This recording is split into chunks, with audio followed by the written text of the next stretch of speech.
പഴുത്ത നേന്ത്രപ്പഴം വെച്ചിട്ട് വളരെ എളുപ്പത്തിൽ ഉണ്ടാക്കാൻ പറ്റിയിട്ടുള്ള നല്ല ടേസ്റ്റി ആയിട്ടുള്ള ഒരു സ്നാക്ക് റെസിപ്പിയാണ് ഞാനിന്ന് കാണിക്കുന്നത്. അപ്പോൾ നമുക്കിതെങ്ങനെയാണ് തയ്യാറാക്കുന്നത് നോക്കാം. ഇതിനു വേണ്ടി ഞാനിവിടെ 2 പഴുത്ത നേന്ത്രപ്പഴം ഇതുപോലെ ചെറുതായി കട്ട് ചെയ്തെടുത്തിട്ടുണ്ട്. ഇനി നമുക്കിതിനെ മിക്സിയുടെ ജാറിലേക്ക് ഇട്ട് കൊടുക്കാം.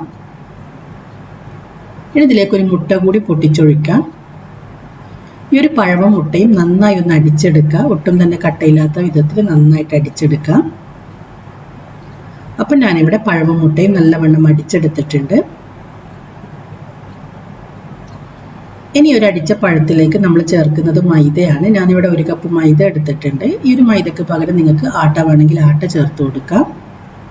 ഇനി ഇതിലേക്ക് 1 കപ്പ് പാൽ ഒഴിച്ചു കൊടുക്കാം.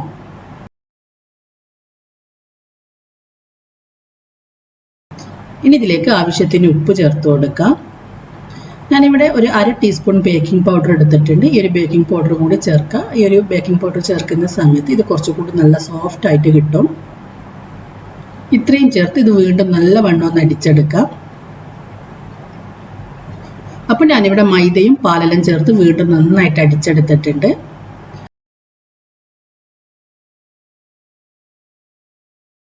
അപ്പോൾ നമ്മുടെ ബാറ്റർ ഇവിടെ റെഡി ആയിട്ടുണ്ട്. ഒരുപാട് ലൂസും അല്ല, നല്ല കട്ടിയല്ല. ഈ ഒരു രീതിയിലാണ് നമ്മൾ ഈ ഒരു മാവ് അടിച്ചെടുത്തിട്ടുള്ളത്. അടുത്തതായി വേണ്ടത് തേങ്ങയാണ്. ഞാനിവിടെ 1 കപ്പ് തേങ്ങ എടുത്തിട്ടുണ്ട്. ഈ ഒരു തേങ്ങയിലേക്ക് നമുക്ക് 1/4 കപ്പ് പഞ്ചസാര ചേർത്ത് കൊടുക്കാം. ഈ ഒരു പഞ്ചസാര ചേർത്ത് നമുക്ക് കൈകൊണ്ട് നന്നായിട്ട് തേങ്ങയിലേക്ക് മിക്സ് ചെയ്ത് കൊടുക്കാം. അപ്പം ഞാനിവിടെ പഞ്ചസാരയും തേങ്ങയും നന്നായിട്ട് മിക്സ് ചെയ്ത് എടുത്തിട്ടുണ്ട്. ഇനി നമുക്കിത് എങ്ങനെയാണ് തയ്യാറാക്കുന്നത് നോക്കാം. വളരെ എളുപ്പമാണ് ഇത് ഉണ്ടാക്കാൻ വേണ്ടിയിട്ട്. ആദ്യം ഒരു പാൻ വെച്ച് പാൻ നന്നായി ഒന്ന് ചൂടാക്കി എടുക്കാം. പാൻ നല്ലവണ്ണം ചൂടായതിന് ശേഷം തീ നന്നായിട്ട് കുറച്ച് വെക്കുക. ഒരു ലോ ഫ്ലെയിമിൽ വെക്കാം. ഇനി നമുക്ക് ആദ്യം കുറച്ച് മാവ് ഇതിലേക്ക് ഒഴിച്ചു കൊടുക്കാം.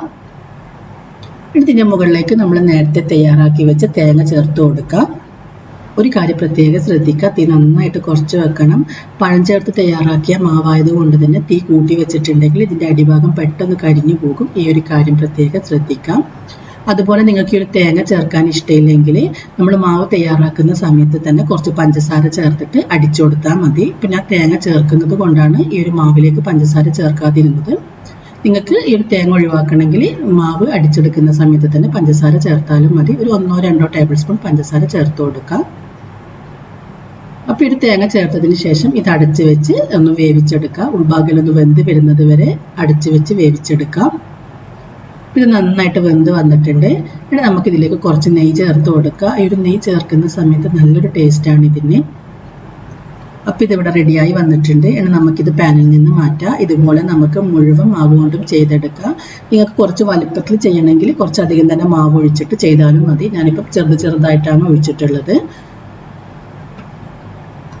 അപ്പോൾ നിങ്ങളുടെ അടുത്തുള്ള നേന്ത്രപ്പഴം പഴുത്തു പോയിട്ടുണ്ടെങ്കിൽ നിങ്ങൾ ഇതുപോലെ തയ്യാറാക്കി നോക്കുക. വളരെ എളുപ്പമാണ് ഉണ്ടാക്കാൻ വേണ്ടിയിട്ട്. എല്ലാവരും തയ്യാറാക്കി നോക്കിയിട്ട് ഇതിൻ്റെ ഫീഡ്ബാക്ക് അറിയിക്കാം.